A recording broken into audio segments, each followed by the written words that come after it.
是一种缘分吧。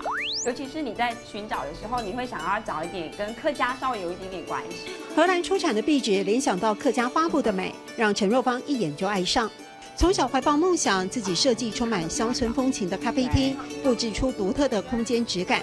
他专修食品营养，边念书边打工学习，别人午休，他去上班。短短的1个小时里面，我还是可以看到不一样的东西，因为我会去观察，然后别人会看到你这么认真，他就会很愿意的去教你。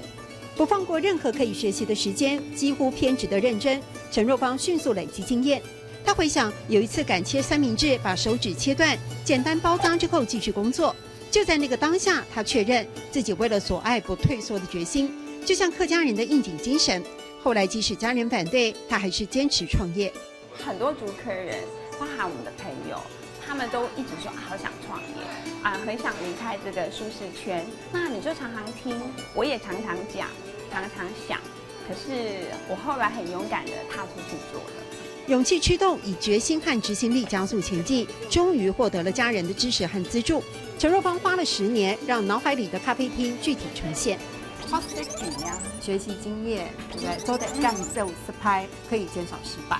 选用好的食材，胚芽结合宝山特产的黑糖做吐司，请专业的烘豆师负责咖啡，端给客人的不只是一份餐点，是他认真的态度。这是 Anne、Barbie， 然后还很可爱啊，他不会写字。妈妈呢就写字，然后她用画的。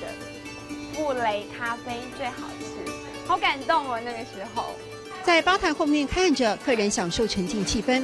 陈若芳说，在空间蔓延的幸福感就是最好的回馈。